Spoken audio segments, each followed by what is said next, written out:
c'est un centre de formation dont le siège social se trouve à Langres. Il y a des antennes sur 2 régions, en Bourgogne-Franche-Comté et dans la région Grand Est. La formation du bâti ancien et la formation taille de pierre sont des formations historiques à point fort et sont reconnues tant par les financeurs que par les employeurs. Dans le cadre du droit à la formation, ces 2 formations sont entièrement financées par la région Grand Est et les stagiaires bénéficient d'une rémunération sur tout le temps de la formation. La formation en taille de pierre donc dispensée à Langres consiste à acquérir les compétences de base du métier de tailleur de pierre ainsi que quelques notions en maçonnerie du patrimoine.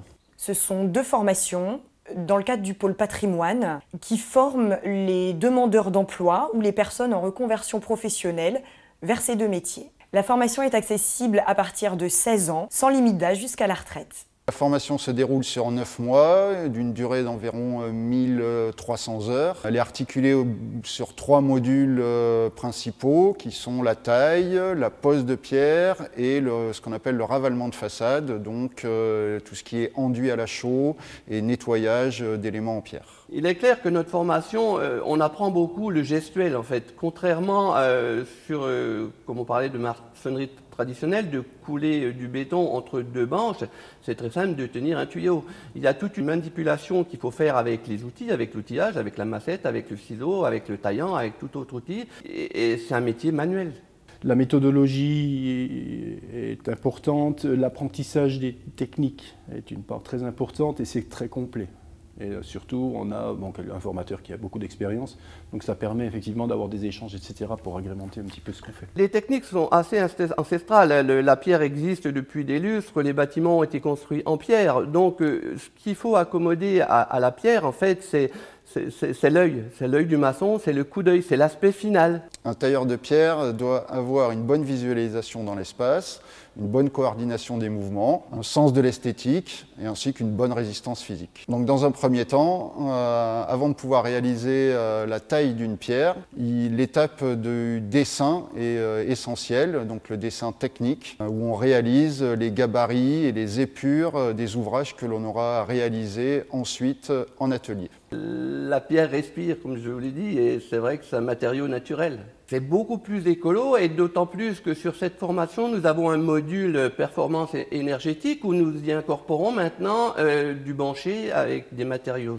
sains, comme le chanvre. Il n'est pas nécessaire d'avoir un parcours préalable dans le bâtiment. Ces 2 formations sont ouvertes sans prérequis particuliers. Les 2 principales contre-indications liées à ce métier sont le port de charge ainsi que le travail en hauteur. J'ai choisi cette formation car de base, je suis déjà dans le bâtiment depuis 2016. J'étais plaquiste et j'ai vu l'annonce pour la formation bâti ancien.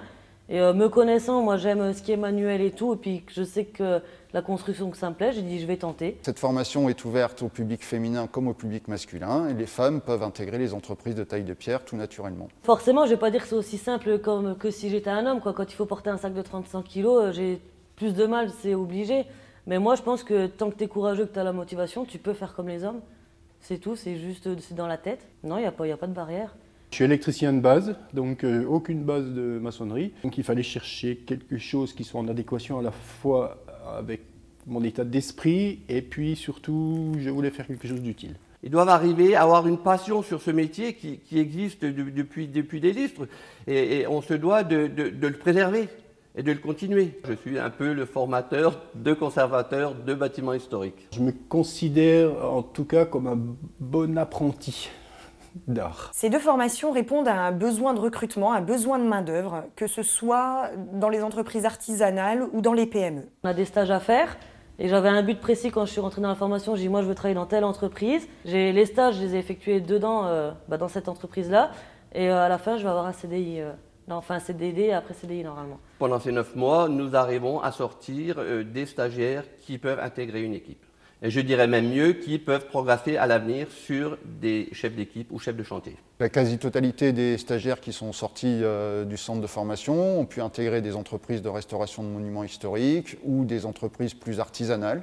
Certains ont créé leur entreprise après quelques années d'expérience au sein de structures plus importantes.